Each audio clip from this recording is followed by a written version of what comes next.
দাদা হুজুর একদিন বসিরহাট হুজুর আরো খলিফাদেরকে নিয়ে একদিন জঙ্গলে দিয়ে জলসায় যাচ্ছে, সুন্দরবনের ভেতর দিয়ে কোনো জায়গায় জলসায় যাচ্ছে। তখন তো বাংলা ভালো হয়নি, এপার বাংলা ওপার বাংলা সব একসাথে জলসায় যাচ্ছে। তো গরুর গাড়ি তখন কোন রকম ক্যাঁচ করে যেতে আস্তে আস্তে যাচ্ছে।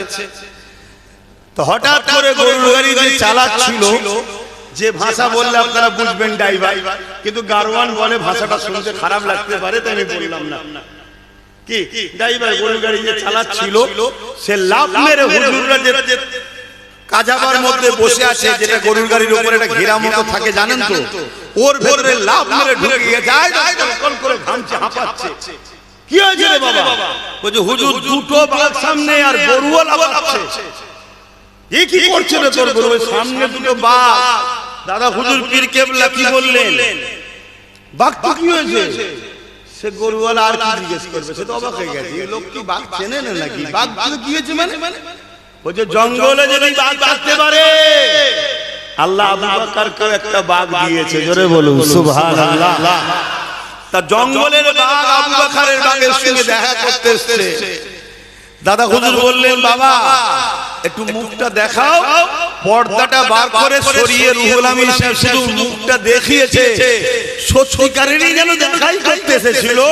লেজ লাড়াতে লাড়াতে দুজন দু সাইডে ঢুকে গেল। জোরে বলুন সুবহানাল্লাহ। আল্লাহু আকবার, আল্লাহু আকবার। এইটা কি রুহুল আমিন সাহেবের কৃতিত্ব, না রুহুল আমিন সাহেব নবীকে ভালোবেসেছিল সেই নবীর ভয়? কোনটা? এই নবী পাকের গোলামির ফল। নাই রুহুল আমিন সাহেব মানুষ, তুমি আমিও মানুষ।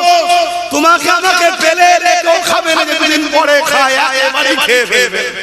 আর রুহুল আমিন সাহেব সে দেখে দেখাটা হয়ে গেল, চলে গেল, যেন মনে তো সত্যি সাক্ষাৎ এসেছিল। এটা ভাবতে হবে কারণ কি? তারও দুটো হাত, আমারও দুটো হাত, আরো দুটো পা, আমারও দুটো পা। কারণ একটাই, তিনি হুজুরের জন্য যে কুরবানি দিয়েছে আমরা পারিনি। হুজুরের দিনকে জিন্দা রাখার জন্য 224 পরগনা তখন একসাথে ছিল। অর্ধেক কেনার ক্ষমতা ছিল বসিরহাটের বড় মাওলানা রুহুল আমিন সাহেবের, অর্ধেক জেলাকে কেনার ক্ষমতা ছিল। তিনি সম্পূর্ণ টাকা নবীর দিন, আহলে সুন্নাত ওয়াল জামাত, দাদা পীরের সিলসিলা সবটাই হলো রাসূলুল্লাহ। দাদা পীর তো রাসূলুল্লাহ দিনের বাগানে চাষ করেছে, তার জন্য সম্পূর্ণ যে সম্পদের টাকা বাহাস করে আর কিতাব লিখে শেষ করে দিয়েছে। জোরে বলুন সুবহানাল্লাহ। আর আমরা কি করছি? নবীর দিনের পিছনে খরচ তো করতে পারিনি, উপরন্তু যারা নবীর দিনকে মিটাতে চাইছে তাদেরকে আমরা সহযোগিতা করছি। যারা ওয়াকফকে মিটাতে চাইছে তাদেরকে আমরা সহযোগিতা করছি। যারা মসজিদ মাদ্রাসাকে মিটাতে চাইছে তাদেরকে সহযোগিতা করছি।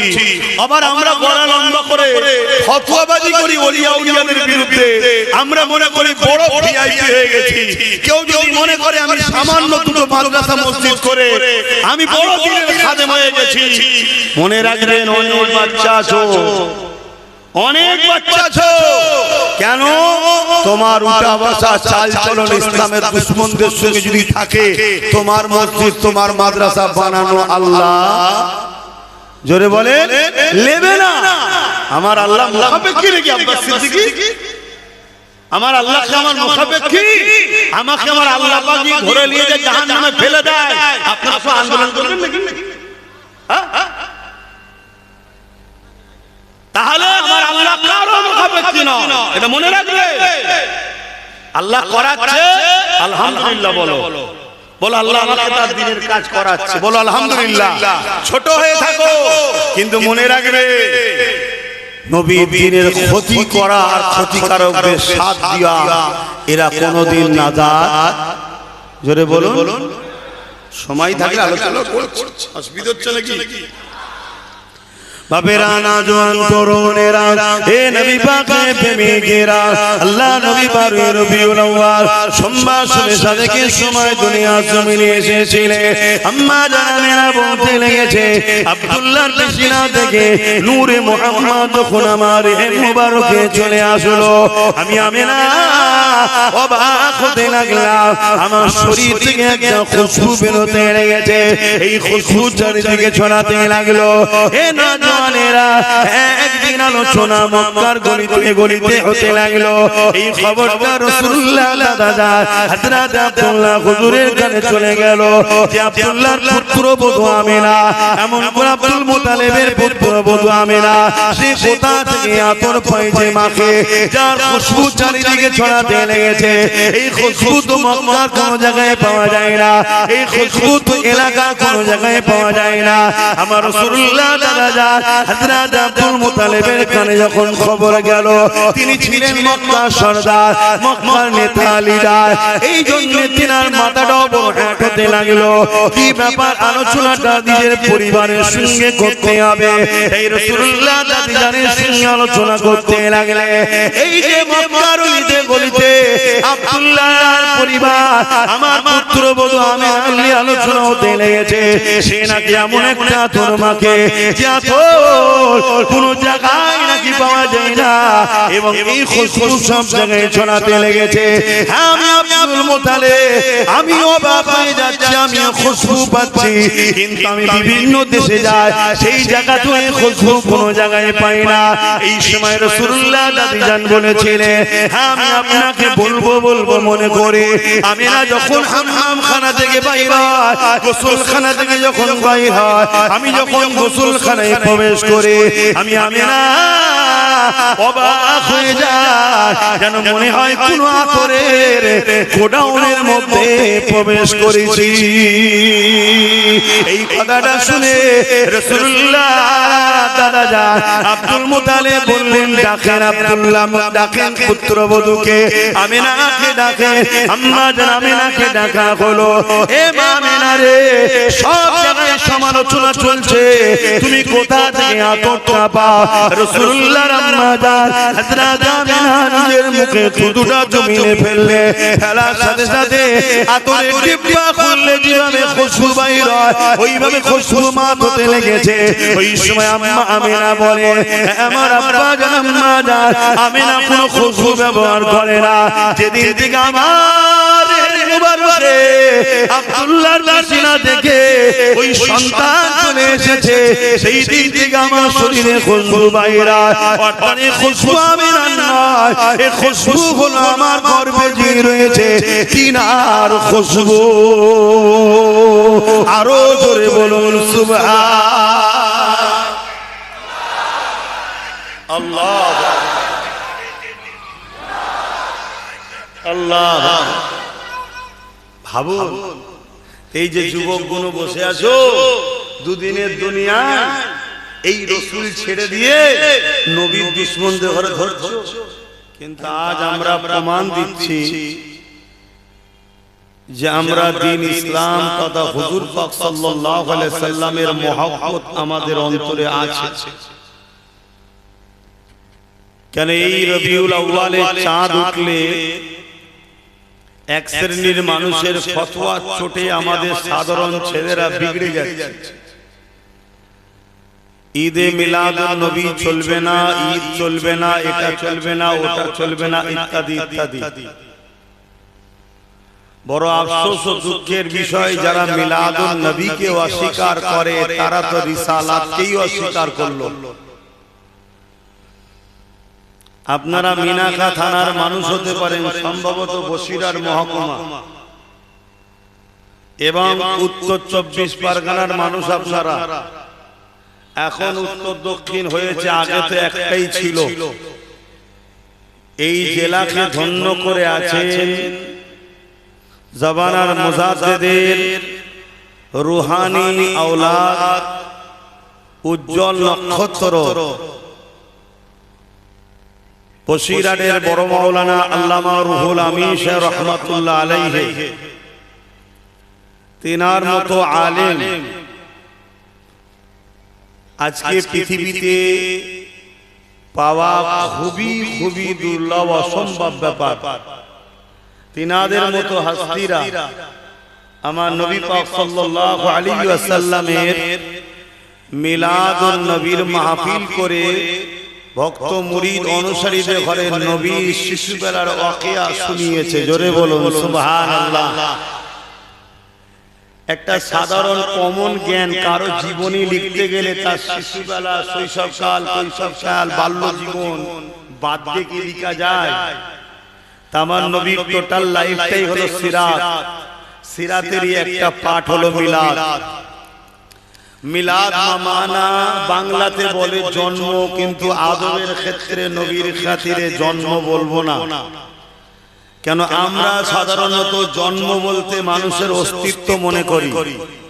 তা জন্ম কথাটা প্রয়োগ করলে সাধারণ খেটে খাওয়া শ্রমজীবী, চাষি, কৃষক, লেবার মানুষ, আমাদের গরিব মানুষ, তারা মনে করবে নবী হয়তো 12 রবিউল আউয়াল থেকে শুরু, তার আগে তার কোনো অস্তিত্ব ছিল না। আর এই তো আমাদেরকে অনেকে টোপ খাওয়াচ্ছে 40 বছর বয়সে নাকি নবী নবী হয়েছে, তার আগে নাকি নবুয়ত ছিল না, নবী ছিল না। বললেন না নাউজুবিল্লাহ? হুজুরের বিরুদ্ধে কোনো কথা হবে, কেউ যদি চুপ করে বসে শুনে চলে যায় তার ঈমান থাকবে না। অন্য বিষয়ে যদি শরীয়ত বিরোধী কোনো কথা হয়, চুপ করে যদি বসে সে কথাকে ঘৃণা করে চলে যায় তার ঈমান থাকবে। কিন্তু হুজুরের বিষয়ে প্রতিবাদ করতেই হবে। তাতে যদি তোমার ঘর থেকে মাডা আলাদা হয়ে যায় হবে। জানের ময়ার নাম ঈমান নয়, হুজুরের কাছে জান দিবার নাম ঈমান। জোরে বলুন সুবহানাল্লাহ। আপনারা সবই শুনেছেন, আর বিশেষ করে এলাকার মানুষ আল্লাহ করে আলেমের অভাব নাই। ভালো অসুবিধা কি আছে? কিন্তু দুঃখের বিষয় আলেমে গুতগুতিটা খারাপ। এটা খারাপ। আপনার যদি কাউকে ভালো লাগে আপনি তাকে নিয়ে থাকেন, আমার কাকে ভালো লাগে আমি তাকে নিয়ে থাকবো। আপনি আমার হুজুরকে গাল দেবেন না, আমি আপনার হুজুরকেও গাল দেবো না। আমি আমার মতো বলবো, আপনি আপনার মতো শুনবেন। আপনার যদি মিলাতে মন যায়, জ্ঞান থাকলে নিজে খুলে মিলিয়ে নেন। যদি মিলাবার ক্ষমতা না থাকে, ছোট্ট একটা পয়েন্টকে মনে রাখবেন। কোন আলেমকে যদি আল্লাহ ও রাসূল পাওয়ার জন্য ধরেন চোখ কান মুজে, আর সে যদি আপনাকে ভুল শিখায় ও মলি সাহেব কিয়ামত দিন জাহান্নামে যাবে, আপনার মতো সাধারণ লোককে আল্লাহ জান্নাতি করবে। জোরে বলুন সুবহানাল্লাহ। আমিও তো কারো থেকে শিখেছি, সে বলেছে 2 2 4, ভুল বলেছে না ঠিক বলেছে কে জানে? সবাই বলে 2 2 4, সত্যি এটা বিশ্বাস তো নাকি? হুজুরের উপরে, উস্তাদের উপরে, শিক্ষকের উপরে বিশ্বাস তো? সত্যি কি চায়? এটা বিশ্বাসের উপরে চা, রাখুন চা। এই জিনিসগুলো আমাদের মাথায় রাখতে হবে। তো যাক, আসেন আপনার আচ্ছা মহল্লায় আজানের টাইমে আজান হয়ে যাবে। আমরা দোয়া শেষে এখানে একটা জামাত করে নামাজ পড়ব, হবে তো নাকি? বলুন ইনশাআল্লাহ।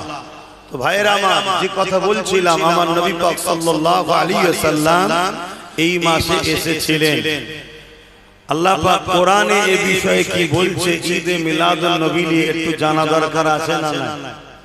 কারণ এই যে এতগুলো ছেলে বসে আছেন, যুবক ভাইরা বসে আছেন, আমি একটা কথা খুব ছোট ভাবে বুঝি, ছোট মাথায় ছোট ভাবে চলি। যদি ঈমান থাকে তো জান্নাত আছে। জোরে বলুন সুবহানাল্লাহ। গুনার মাপ আছে, বেঈমানের মাপ নাই। আমল আলাদা জিনিস, ঈমান আলাদা জিনিস। ঈমান নবীর প্রেম ও আদবের সাথে, আমল ভালো কাজের সাথে। ভালো কাজ যদি কম হয় নেকি কম হবে, ভালো কাজ বেশি হলে নেকি বেশি হবে। কিন্তু ঈমান যদি না থাকে কোনো লাভ নাই। যে গাছের ফলন বেশি সে গাছের দাম বেশি, যে গাছের ফলন কম দামটা কম। কিন্তু যে গাছের ফল আছে ওই গাছের যদি মূল না থাকে ও গাছ জীবনের মতো শেষ। তাই আপনার যদি মূল ঈমান না থাকে, তাহলে আপনার নামাজ, আপনার দাড়ি, আপনার টুপি, আপনার কেরাত, আপনার হজ, আপনার দান, আপনার খৈরাত, আপনার জিন্দেগি সব বরবাদ হয়ে যাবে। ঈমান মসজিদ মাদ্রাসা বানাবার নাম নয়, ঈমান হজ করার নাম নয়, ঈমান নামাজ পড়ার নাম নয়, ঈমান দাড়ি টুপি রাখার নাম নয়, ঈমান দান খৈরাত করার নাম নয়। ঈমান এক কথাই বলছি, হুজুরের সাথে ভালোবাসা, আদবের সঙ্গে গাঁট বেঁধে লিবার নাম। জোরে বলুন সুবহানাল্লাহ।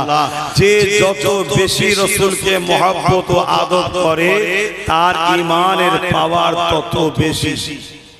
কেন আমরা জানি হযরতে আবু বকর সিদ্দিক তিনি রাসূলুল্লাহর হাতে হাত দিয়েছিলেন। হযরতে আবু বকর সিদ্দিকের মুখে দাড়ি, মাথায় টুপি, পরনায় জুব্বা পাগড়ি। নবী ইমামতি করতেন, আবু বকর সিদ্দিক নামাজ পড়তেন। নবী জিহাদে যেতেন, আবু বকর সিদ্দিক পিছনে যেতেন। নবী হজ করতে যেতেন, আবু বকর সিদ্দিক পিছনে যেতেন। নবী দান দিনের জন্য দানের কথা বলতেন, আবু বকর সিদ্দিক দান করতেন। আবু বকর সিদ্দিক রোজাও রেখেছেন, এটা একদিকে রাখেন। আর একদিকে আব্দুল্লাহ ইবনে উবাই, সেও নবীর হাতে হাত দিয়েছে, মাথায় পাগড়ি, পরনায় জুব্বা, মাথায় টুপি, মুখে দাড়ি। সেও রাসূলের পিছনে ইক্তেদা করে নামাজ পড়েছে, নবীর সাথে হজ করেছে, নবী পাক সাল্লাল্লাহু আলাইহি ওয়াসাল্লামের মজলিসে বসে নবীর জবান থেকে কোরআন শুনেছে, নবীর সাথে জিহাদে গেছে। অথচ আব্দুল্লাহ ইবনে উবাইকে কোরআন জাহান্নামে ঘোষণা দিচ্ছে, আর সিদ্দিকে আকবরকে রাসূল জান্নাতের সার্টিফিকেট দিচ্ছে। জোরে বলুন সুবহানাল্লাহ। কারণ কি? দুজনাই নবীর হাতে হাত দিয়েছে, দুজনাই নবীর মজলিসে বসে কোরআন শুনেছে, দুজনাই হজ করেছে নবীর সাথে, দুজনাই জিহাদে গেছে, দুজনাই নামাজ পড়েছে, দুজনারই মুখে দাড়ি, মাথায় টুপি পাগড়ি, দুজনাই রাসূলুল্লাহর মজলিসে বসে। একজন জাহান্নামী কোরআন ঘোষিত, আর একজন রাসূলের ঘোষিত জান্নাতের সার্টিফিকেট। কারণ কি? আজ অনেকে বলে আমিও মুসলমান, ও মুসলমান, আমিও মোল্লা, ও মোল্লা, আমিও জানি, ও জানি, সব বলে না। কি জানা জানির ব্যাপার নয়, কে কত জেনেছে বড় কথা নয়। ইবলিস শয়তান কম জানতো কি যে রাসূল চেনেলে তার কিচ্ছু দাম নাই। এটা মাথার মধ্যে যুবক ঢুকিয়ে লাও। হালকা বয়সে দাড়ি ছেড়েছো, প্যান্ট শার্ট পরেছো, সিনেমা দেখেছো, যাত্রায় গেছো, ফাংশনে গেছো, থিয়েটারে গেছো, গুনাহ করেছো, অন্যায় করেছো, তোমাদেরকে কেউ জাহান্নামী বলতে পারবে না। তোমরা যদি তওবা করো, আল্লাহর দরজা খোলা আছে। আল্লাহ বলেছে আমি রহমান ও রহিম, কি আমার বান্দা আমি তোকে maaf করে দেব। জোরে বলুন সুবহানাল্লাহ। কিন্তু তোমাদের দ্বারা যদি ইসলামের ক্ষতি হয়, নবীর দ্বীনের বিরোধী হয়, নবীর দ্বীনের দুশমনদের সঙ্গে যদি দল হয়, তোমাদের সহযোগিতায় কেউ ক্ষমতায় এসে মসজিদ মাদ্রাসা মিটাবে, ভেঙে দেবে, মনে রেখে দিও, তোমাকে দিয়ে পৃথিবীর বড় পীর সাহেবকে জানাজা পড়িও, জান্নাতে কোনো বেটালি যেতে পারবে না। কথা কিছু মাথায় ঢুকলো? একটা নিজের ভুল, একটা ধর্মের ক্ষতি, দুটো এক জিনিস নয়। নিজের ভুলের মাপ আছে, ধর্মের ক্ষতির মাপ নাই। আজ উম্মতে মুহাম্মাদি এই পৃথিবী জুড়ে একটাই কাজ চলছে, আমার রাসূল থেকে আমাদেরকে সরিয়ে দাও, নবীর দ্বীনটাকে মানুষকে ভুলিয়ে দাও, নবীর দ্বীনকে মুছে দাও। এটাই তো ষড়যন্ত্র চলছে। আমেরিকায় বলুন, জাপানে বলুন, ফ্রান্সে বলুন, যেখানেই বলবেন, এই একটাই ষড়যন্ত্র, ইসলামকে মিটিয়ে দাও, রাসূলকে ভুলিয়ে দাও। আমেরিকার জর্জ ডব্লিউ বুশ কি বলেছিল? আমেরিকা ইসলাম রাখবো না, মুসলমান রাখবো না, বলেছিল না? বলেন একটু জোরে আওয়াজ দেন। ইউরোপ দুনিয়া কি বলেছিল? ইসলামকে মুছে দেবো। আলহামদুলিল্লাহ, আজকে তারাই বলছে আগামী 40-45 এর মধ্যে ইউরোপ দুনিয়ায় সংখ্যাগুরু হবে ইসলাম। জোরে বলুন সুবহানাল্লাহ, আরো জোরে বলুন সুবহানাল্লাহ। কি করে? মানুষের নামাজ দেখে, দাঁড়ি দেখে, টুপি দেখে, মসজিদ দেখে নেই তো সেখানে। তাহলে হচ্ছে কি করে? না, তারা গুগলে সার্চ করছে মুহাম্মদ রাসূলটা কে। গুগল বলছে পৃথিবীর শ্রেষ্ঠ মানুষ। জোরে বলুন সুবহানাল্লাহ। তাকে সার্চ করে তার জীবনী দেখছে, আমার নবীর জীবনী, লাইফ স্টাইল পড়তে পড়তে পড়তে পড়তে পড়তে আমেরিকার ইহুদি খ্রিস্টানদের ছেলেরা তারা দলে দলে দলে দলে নবীর প্রেমিক হয়ে ঈমানের কালেমা পড়ে রাসূলুল্লাহ দিওয়ানা হয়ে যাচ্ছে। জোরে বলুন সুবহানাল্লাহ। আর তোমাদের বাপ মুসলমান, দাদু মুসলমান, দাদি মুসলমান, নানা মুসলমান, নানি মুসলমান, তোমাদেরকে নবী শোনানো হয়নি বলে আস্তে আস্তে আস্তে আস্তে তোমরা খারাপ হয়ে যাচ্ছ। এটা একটা পরিকল্পনা চলছে। সব জলসা হচ্ছে, শুধু রাসূল নিয়ে আলোচনা হতে চাইছে না। সব কিছু হচ্ছে, ফতোয়া নাই, ফতোয়া নাই। রাসূল পাক সাল্লাল্লাহু আলাইহি ওয়াসাল্লামের আলোচনা, নবীর মিলাদ, নবীর আলোচনা, ফতোয়া, এগুলো তো বুঝতে হবে ষড়যন্ত্রটা কি চলছে। আসেন আলোচনার দিকে যাই। মনে রাখবেন আপনজন যারা পিঠে কেউ আঘাত করতে পারে না। পিঠে আঘাত করে কে? আপনজন, কাছের লোক। এ জওয়ানেরা আল্লাহ নবী এই জন্য বললো আমার উম্মতের ঘরে প্রকাশ্য দুশমনেরা ক্ষতি করতে পারবে না। আমার ভয় হয় মুনাফিকরা আমার উম্মতের ক্ষতি না করে দেয়। এবং আমার রাসূলুল্লাহকে সবথেকে বেশি কষ্ট দিয়েছিল মুনাফিকরা। আম্মা জান আয়েশা হুজুরের উপরে দাগ পর্যন্ত লাগিয়েছিল মুনাফিকরা। মুনাফিকরা চক্রান্ত করে কিভাবে সাহাবা হুজুরদেরকে শহীদ করে দিয়েছে, অন্য কোন ভাবে প্রকাশ্য সাহাবা হুজুরদেরকে ওইভাবে শহীদ করতে পারেনি। ইতিহাসের পাতা সাক্ষী দেয় বদরের ময়দানে মাত্র 313 জন ছিল, অপরদিকে 1000-এর উপরে ছিল। তারপরও 313 জনের মোকাবেলা 1000 পরাজিত হতে বাধ্য হয়েছিল, কেননা প্রকাশ্য দুশমন ছিল। কিন্তু মুনাফিকরা চক্রান্ত করে সাহাবা হুজুরদেরকে দ্বীন শিখবো বলে নিয়ে গিয়ে তাদেরকে কতল করে শহীদ করে দিয়েছে। এই জন্য নবী পাক বারবার বলেছে, হে আমার উম্মতিরা মুনাফিক থেকে সাবধান হও। মুনাফিককে চিনবেন কি করে? মুনাফিক দাড়ি চাচাও হতে পারে, দাড়িওয়ালাও হতে পারে।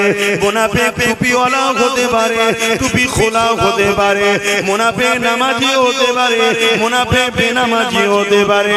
মুনাফিককে চিনবেন কি করে?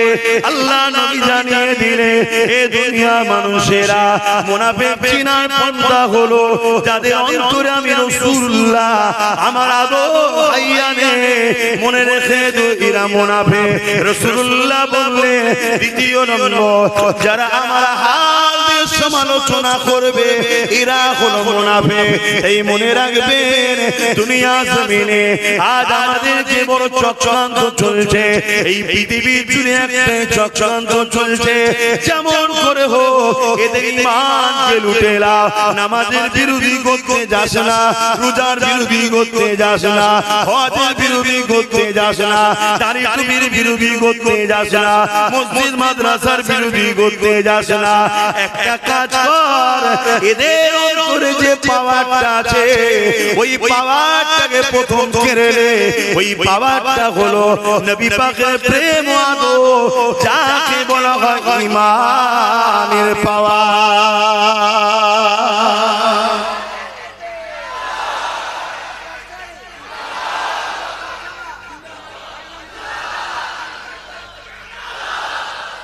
আজ বুঝবেন মসজিদ বাড়ছে না কমছে, মাদ্রাসা বাড়ছে না কমছে।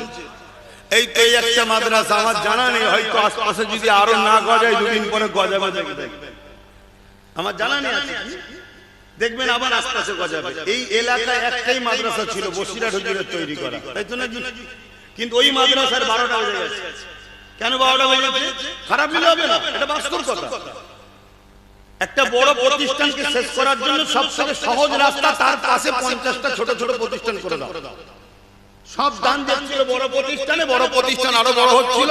যখন ছোট করে দেবে 10-12টা সব জায়গায় জায়গা ভাগ হয়ে যাবে, বড় প্রতিষ্ঠান আস্তে আস্তে ঝিমিয়ে যাবে।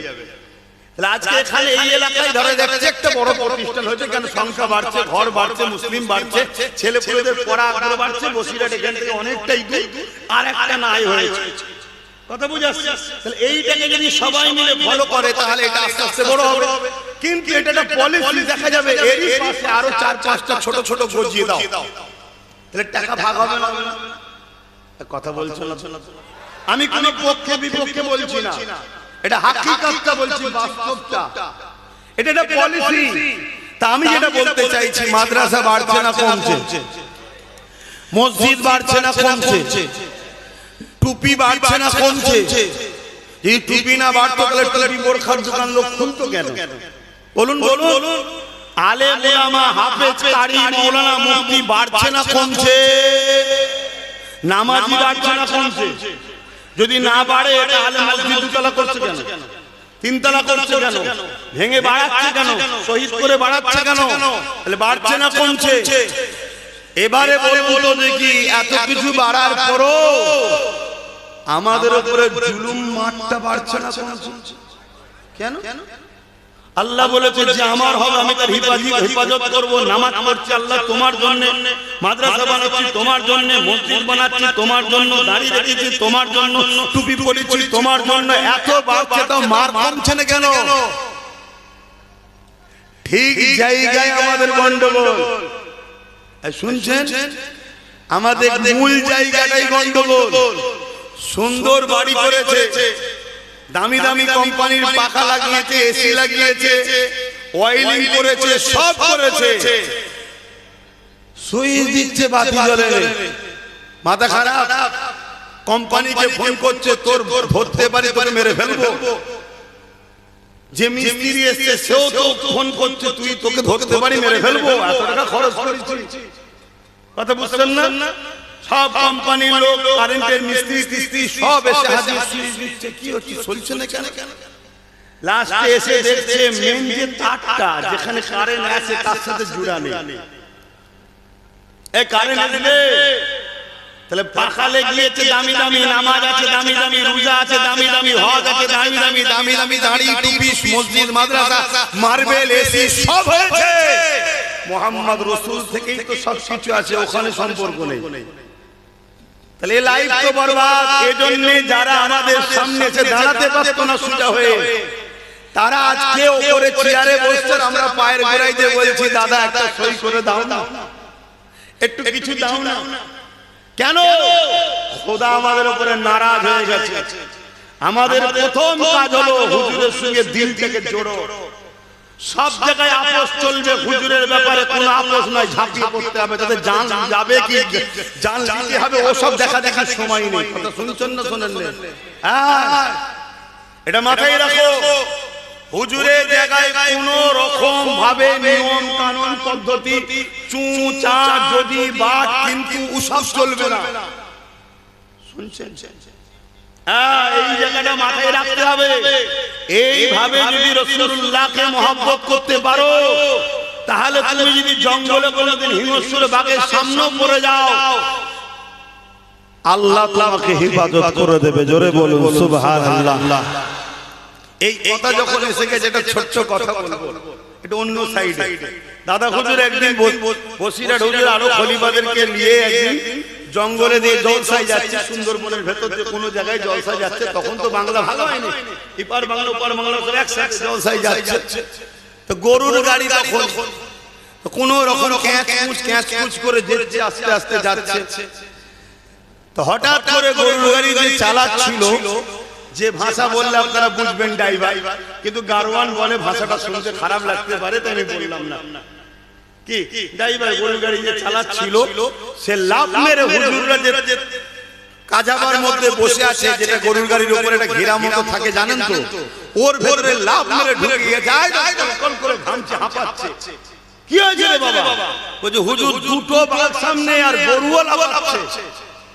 এই কি করছে রে তোর গরু? সামনে দুটো বাঘ। দাদা হুজুর পীর কেবলা কি বললেন? বাঘ তো কি হয়েছে?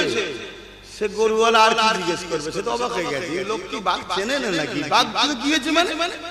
বলছে জঙ্গলে যদি বাঘ থাকতে পারে, আল্লাহ আবু বকরকে একটা বাঘ দিয়েছে। জোরে বলুন সুবহানাল্লাহ। তা জঙ্গলের বাঘ আবু বকরের বাঘের সঙ্গে দেখা করতে এসেছে। দাদা হুজুর বললেন বাবা একটু মুখটা দেখাও। পর্দাটা বার করে সরিয়ে রুহুল আমিন সাহেব শুধু মুখটা দেখিয়েছে, সত্যিকারেরই যেন দেখাই করতে এসেছিল। লেজ লাড়াতে লাড়াতে দুজন দু সাইডে ঢুকে গেল। জোরে বলুন সুবহানাল্লাহ। আল্লাহু আকবার, আল্লাহু আকবার। এইটা কি রুহুল আমিন সাহেবের কৃতিত্ব, না রুহুল আমিন সাহেব নবীকে ভালোবেসেছিল, সেই নবীর ফয়েজ কোনটা? এই নবী পাকের গোলামির ফল। নাই রুহুল আমিন সাহেব মানুষ, তুমি আমিও মানুষ। তোমাকে আমাকে পেলে রেখো খাবে না, যেদিন পরে খায় একেবারে খেয়ে ফেলবে। আর রুহুল আমিন সাহেব সে দেখে দেখাটা হয়ে গেল, চলে গেল, যেন মনে তো সত্যি সাক্ষাৎ এসেছিল। এটা ভাবতে হবে কারণ কি? তারও দুটো হাত, আমারও দুটো হাত, তারও দুটো পা, আমারও দুটো পা। কারণ একটাই, তিনি হুজুরের জন্য যে কুরবানি দিয়েছে আমরা পারিনি। হুজুরের দিনকে জিন্দা রাখার জন্য ২৪ পরগনা তখন একসাথে ছিল, অর্ধেক কেনার ক্ষমতা ছিল বসিরহাটের বড় মাওলানা গোলামী সাহেবের, অর্ধেক জেলাকে কেনার ক্ষমতা ছিল। তিনি সম্পূর্ণ টাকা নবীর দিন, আহলে সুন্নাত ওয়াল জামাত, দাদা পীরের সিলসিলা সবটাই হলো রাসূলুল্লাহ। দাদা পীর তো রাসূলুল্লাহ দিনের বাগানে চাষ করেছে, তার জন্য সম্পূর্ণ সম্পদের টাকা বাহাস করে আর কিতাব লিখে লিখে লিখে লিখে শেষ করে দিয়েছে। জোরে বলুন সুবহানাল্লাহ। আর আমরা কি করছি? নবীর দিনের পিছনে খরচ তো করতে পারিনি, উপরন্তু যারা নবীর দিনকে মিটাতে চাইছে তাদেরকে আমরা সহযোগিতা করছি, যারা ওয়াকাফকে মিটাতে চাইছে তাদেরকে আমরা সহযোগিতা করছি, যারা মসজিদ মাদ্রাসাকে মিটাতে চাইছে তাদেরকে সহযোগিতা করছি। আবার আমরা গলা লম্বা করে ফতোয়াবাজি করি ওলিয়া উলিয়াদের বিরুদ্ধে, আমরা মনে করি বড় ভিআইপি হয়ে গেছি। কেউ যদি মনে করে আমি সামান্য দুটো মাদ্রাসা মসজিদ করে আমি বড় দিনের খাদেম হয়ে গেছি, মনে রাখবেন অনেক বাচ্চা আছো, অনেক বাচ্চা আছো। কেন? তোমার উঠা বসা চাল চলন ইসলামের দুশমনদের সঙ্গে যদি থাকে, তোমার মসজিদ তোমার মাদ্রাসা বানানো আল্লাহ, জোরে বলে, নেবে না। আমার আল্লাহ মুখাপেক্ষী নাকি আব্বাস সিদ্দিকী? আমার আল্লাহ কি আমার মুখাপেক্ষী? আমাকে আমার আল্লাহ পাক ধরে নিয়ে যে জাহান্নামে ফেলে দেয়, আপনারা তো আন্দোলন করবেন নাকি? হ্যাঁ,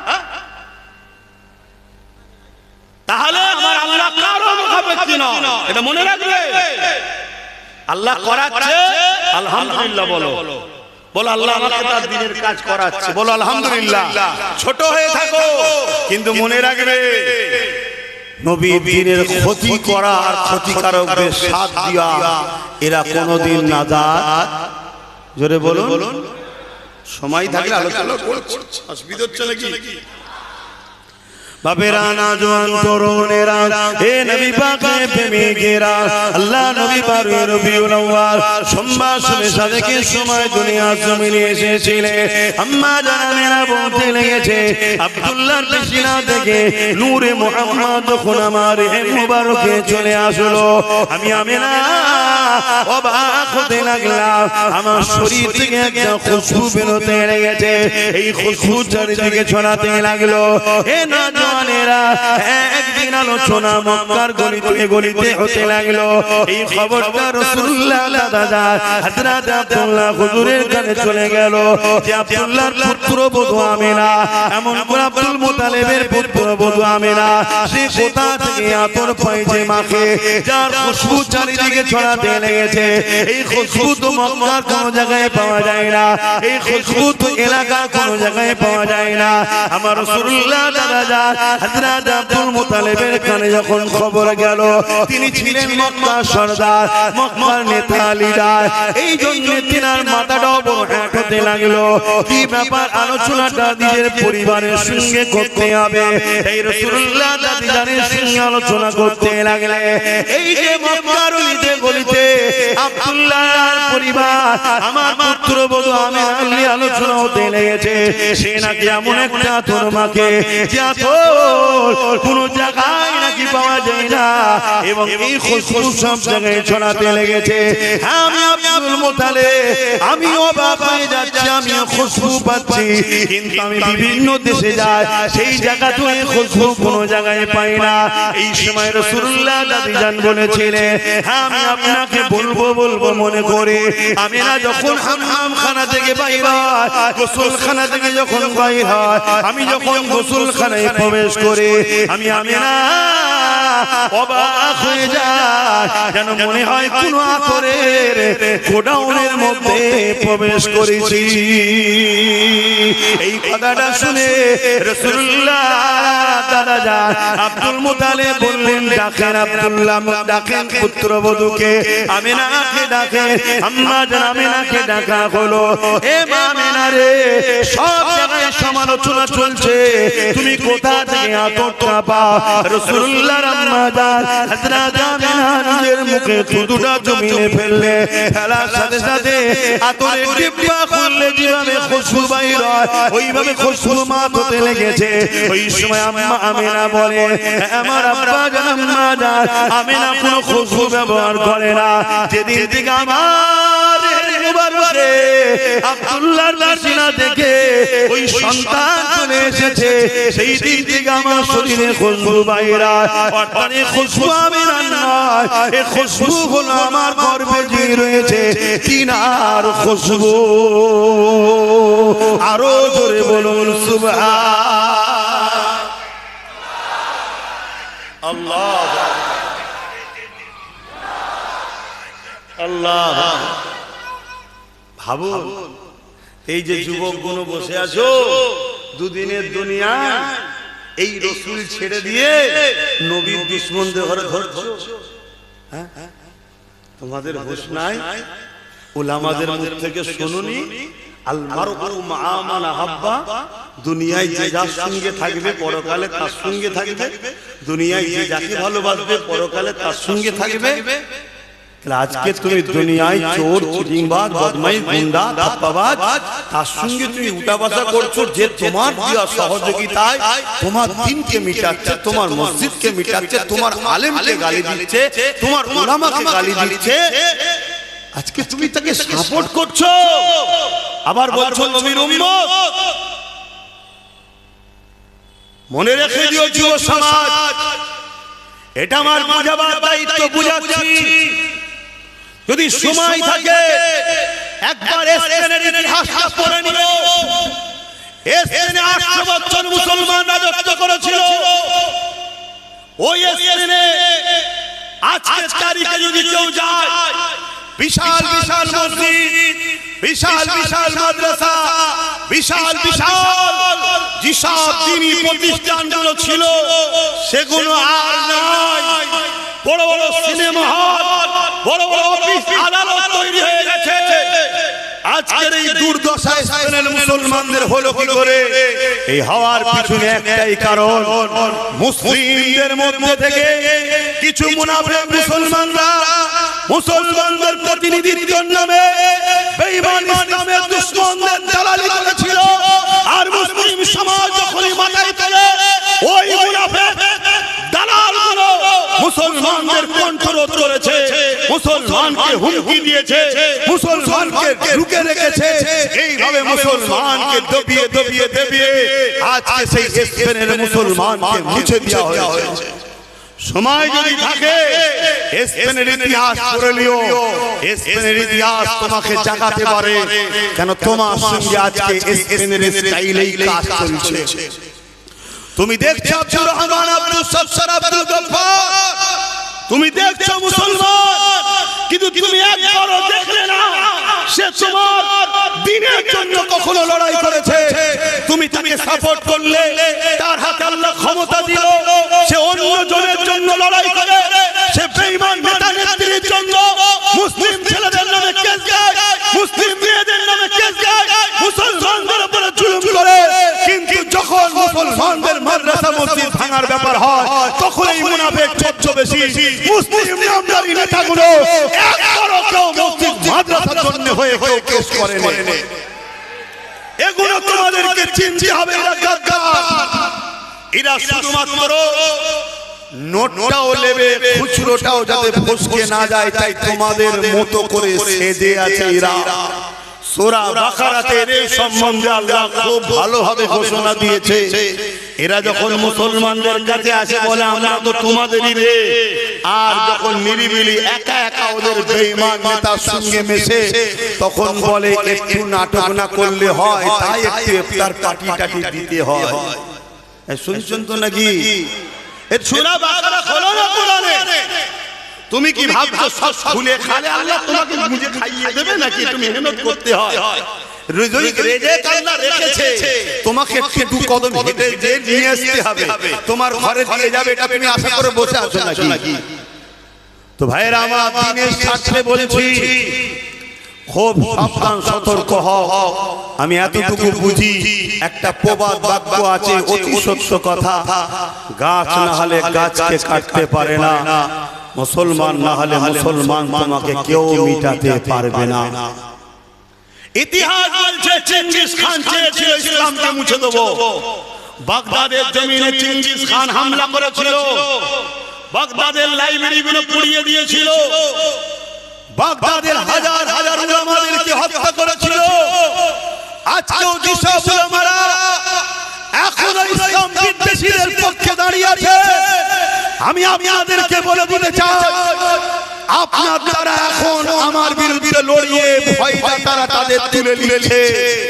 যখন আপনার দ্বারা কাজ মিটে যাবে আর প্রয়োজন হবে না, সেদিন আপনাকেও ওইভাবে মারা হবে যেভাবে ব্রিটিশরা দিল্লি থেকে লাহোর পর্যন্ত প্রতিটা গাছে আলেমদের ঘরে ফাঁসিতে ঝুলিয়েছিল। ভাষা খারাপ লাগলেও রেকর্ড করে রাখুন, একদিন হবে। আরে রোগ যদি ক্যান্সার হয় তখন তো আর ভাবলে হবে না যে রোগীকে কেমো দিলে কষ্ট হবে, রোগীকে কেমো দিলে চুল উঠে চলে যাবে, রোগীকে কেমো দিলে শরীরের চামড়া ঝুলসে যাবে, ওসব ভাবলে হবে? হয়েছে ক্যান্সার, মার কেমো, কমসে কম জানটা বাঁচুক। সমাজে মুনাফিকি এত বেড়ে গেছে, একটু ভাষা করা হলেও সহ্য করতে হবে, কেন কড়া ভাষাতেই মুনাফিক গুণ সব বেরোয়, নরম ভাষায় মুনাফিক চুপ করে ভেতরেই থেকে বসে থাকে। কথা বুঝছেন তো নাকি? আজকালকার দেখবেন ঘরে মটিন জ্বালালো মশা যাচ্ছে না, কেন বলেন তো? ও পাওয়ার কমিয়ে দিয়েছে কোম্পানি। কেন? যাতে করে সারা রাত ধরে জ্বালিয়ে রাখে। আগে কিছুক্ষণ জ্বালালেই ক্লিয়ার হয়ে যেত, আর জ্বালাতে হতো না। কোম্পানি দেখছে বিক্রি তো কম হচ্ছে, এজন্য পাওয়ারটাকে কমিয়ে দিয়েছে। তা আমি তো কোম্পানির মতো বিজনেস করতে আসিনি, আর সময়ও নেই। আলহামদুলিল্লাহ, আম্মা বিনিআমাতি রাব্বিকা ফাহাদ্দিস। আল্লাহ শুকরিয়া আদায় করে বলছি, নিজের জন্য যখন আসিনি কি লাভ কি লস দেখারও দরকার নেই, আমার কথা পছন্দ হবে কি খারাপ হবে ওটাও দেখার দরকার নেই। মান আহাব্বা লিল্লাহ ওয়া আবগাদা লিল্লাহ ওয়া আতা লিল্লাহ ওয়া মানআ লিল্লাহ ফাকাদ ইসতাকমালাল ঈমান। ভালোবাসা আল্লাহর জন্য, দুশমনি আল্লাহর জন্য, আত্মীয়তা আল্লাহর জন্য, বিচ্ছেদ আল্লাহর জন্য, এটাই হবে প্রকৃত ঈমানদার। এরা ঈমানের স্বাদ পায়। জোরে বলুন সুবহানাল্লাহ। আর আমরা কি করি? আমরা মসজিদ মাদ্রাসাতে শুধু আল্লাহকে রেখেছি, বাকি জায়গায় আল্লাহ রাসূল বাদ। সংসারও নেই, কারবারও নেই, ব্যবসাতেও নেই। শুনছেন তো? আবার অনেক মুসলমান বলে যে সবই ঠিক আছে, যেটা তো দুনিয়াদারির ব্যাপার। দুনিয়াদারিতে এক কথা বলাতে ঈমান চলে যাবে, সাধারণ মুসলমানের জানাও না। বসিরার হুজুরের একটা কিতাব আছে কালিমাতুল কুফর, কোন কোন কথাতে কাফের হয়ে যায়। ওই বই পড়তে গিয়ে আমাকে ভয় লেগেছে, বন্ধ করে রেখে দিয়েছি। ওই বইটা পড়তে গিয়ে আমার নিজেকে ভয় লাগছে, বন্ধ করে রেখে দিয়েছি, যে আমি ফতোয়ায় ধরা পড়ে যাবো। আমাদের তাহলে সমাজের অবস্থা কি? আমাদের সমাজের অবস্থা কি? আল্লাহ আমার ঈমান ও আমাদের ঈমানকে হেফাজত করে, বলুন আল্লাহুম্মা আমিন। খুব ভালো করে শুনেন, একদিকে 1 লক্ষ লোক আছে, একদিকে 1 লক্ষ লোক আছে, কিন্তু হাত আছে দুটো, পা আছে দুটো, চোখ আছে দুটো, শুনছেন, কিন্তু জান নেই। আর একদিকে একটা লোক আছে, একটা হাত, একটা পা, একটা চোখ নেই, একটা একটা করে আছে, কিন্তু জান আছে। বলুন, 1 লক্ষ লোক আর একটা লোক, ফায়দা একটু হলো পাবেন কার থেকে? 1 লক্ষ থেকে না একটা থেকে? কেন ভাই? ও জান নেই। তাহলে একদিকে নামাজ, দাড়ি, টুপি, হজ, যাকাতের পাহাড় তৈরি করেছে, আর হুজুরের প্রেম নেই, অর্থাৎ ঈমান নেই। ঈমানটা হলো জান। ঈমানটা কি? জান।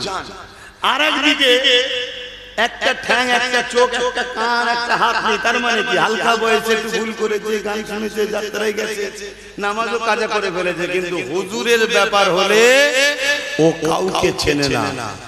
শুনছেন তো নাকি? ওর যদি কোটি টাকার কারবার লেনদেন চলে, তাকেও বলবে আজ থেকে ডিভোর্স, তোর সাথে আর ব্যবসা নয়। এটাই তো ঈমান, আর এটাই তো আল্লাহর পরীক্ষা। বান্দা তুই তার সঙ্গে উঠা বসা করছিস, বান্দা তুই যার সঙ্গে মহব্বত ভালোবাসা রেখেছিস, আমি আল্লাহ তা পছন্দ করি। তুই দুনিয়া জীবনে কারবার করবি, দুনিয়া জীবনে ব্যবসা বাণিজ্য করবি, দুনিয়া জীবনে তুই দল করবি, রাজনীতি করবি, দুনিয়া জীবনে তুই বন্ধুত্ব করবি, আত্মীয়তা করবি।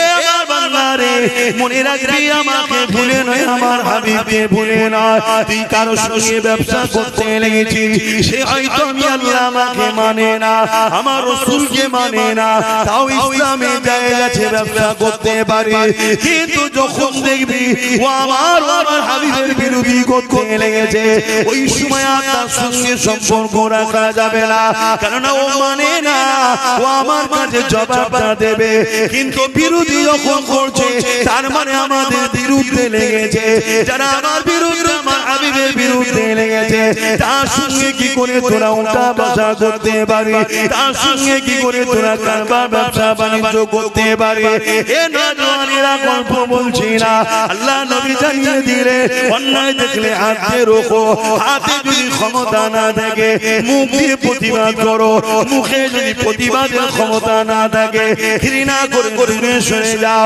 তাহলে আজকে কেউ বললো মাদ্রাসা কোনোকে বন্ধ করে দেবো কেউ বললো পল্লু যাতে ভেঙে দেবো কেউ বললো মসজিদকে মিটিয়ে দেবো কেউ বললো মুসলমানদের তাড়িয়ে দেবো কেউ বললো মুসলমানদের এমন করে তাদের অধিকার হরণ করে নেবো আবার কেউ বললো মাদ্রাসার বাচ্চা দিওকে খাবার দিয়ে হবে না রাস্তার কুকুরের বাচ্চা খাবার পাইবা ওই মিটে খাবার মাদ্রাসা ছেলেদের দিয়ে হবে না এ যুবকেরা তরুণীরা বাপেরা এগুলো নাই না অন্যায় তোমার বিবেকে ঢুকাতে হবে যদি মনে হয় অন্যায় তাহলে রাসূলুল্লাহ জানিয়ে দিলে অন্যায়ের বিরুদ্ধে হাতে লড়তে হবে হাতে যদি ক্ষমতা না থাকে মুখ দিয়ে প্রতিবাদ করতে হবে মুখে যদি প্রতিবাদের ক্ষমতা না থাকে তাকে ঘৃণা করে সরে যেতে হবে এটাই হলো ঈমানের বৈশিষ্ট্য তবে শেষ নম্বরটা হলো ঈমানের বড় দুর্বল কমজোরি তবে আমরা দেখেছি এই বাংলার জমিনে কেউ একজন বলেছিল মাদ্রাসায় নাকি জঙ্গি তৈরি হয় আলহামদুলিল্লাহ সেই সময়ের মুসলমানদের ঈমানের তেজ এত ছিল তারা সঙ্গে সঙ্গে তাকে জবাবটা দিয়ে দিয়েছে যে তোমার সাথে আর আমরা না কিন্তু দুঃখের বিষয় আজ আমাদের মসজিদের ইমাম খরিদ করা হয়েছে আজ আমাদের মুআল্লার আলেম খরিদ করা হয়েছে আজ আমাদের সমাজে পীর পীরজাদা বিক্রি হয়েছে আজ আমাদের সমাজে ইমাম বিক্রি হয়ে গেছে এই এত বড় বড় কথা বলা হয় কোন এক জালিমকে আমাদের আল্লাহ বলা হচ্ছে তার পরোশী জালিম সন্ত্রাসদের ঘরে মুসলমান এখনো একরে ধরে রেখেছে এই যুবকেরা তরুণেরা এই সমাজে এমন কথা শোনা যায় কোন একটা ব্যক্তিকে বলে আল্লাহর অংশ এর পরোশী জাহান্নামীদের সঙ্গে আমার মুসলিম ছেলেরা কোন দল করছে বড় দুঃখ লাগে বড় কষ্ট লাগে কেউ এই সমাজে বলতে লেগেছে কেমন করে দেখা যায় সব কিছু শেষ হয়ে যাবে এমনকি কোরআনও শেষ হয়ে যাবে আমার উন্নতি শেষ হবে না এই জাহান্নামী সঙ্গে এখনো মুসলমান কি করে মিশে থাকতে পারে এটা আমাদের জন্য বড় চিন্তার বিষয় কিন্তু এই চিন্তা আমাকে বড় কাঁদাচ্ছে এই চিন্তা আমাকে বড় ভাবাচ্ছে কি জন্য ভাবাচ্ছে আমার মনে হয় এই গাফলতি আল্লাহর আযাবের শিকার আমরা হব এই গাফলতি আল্লাহর পক্ষ থেকে গজবের শিকার আমরা হব এই গাফলতি আল্লাহর পক্ষ থেকে আসমানি মার আমাদের উপরে হবে তাই আমি একজন আলেম হিসাবে একজন নবীর ঘরের সন্তান হিসাবে একজন জবান মুজাহিদের খুন হিসাবে আর ধর্মসভা থেকে বলে দিয়ে যায় কেউ যদি রাজনীতির প্ল্যাটফর্ম ব্যবহার করে রাজনীতির ক্ষমতা দিয়ে আমার দ্বীনকে মিটাতে চায় তাহলে উলামাদের দায়িত্ব হবে মসজিদের মেম্বারে দাঁড়িয়ে পীরের দায়িত্ব হবে খানকায় বসে আলেমের দায়িত্ব হবে নবীর মেম্বারে বসে ওই জালিম অত্যাচারী রাজনীতি দলের নেতাদের বিরুদ্ধে আওয়াজ তোলা যদি আওয়াজ না তুলতে পারো রাসূলুল্লাহর কথা অনুযায়ী তার মধ্যে ঈমান নাই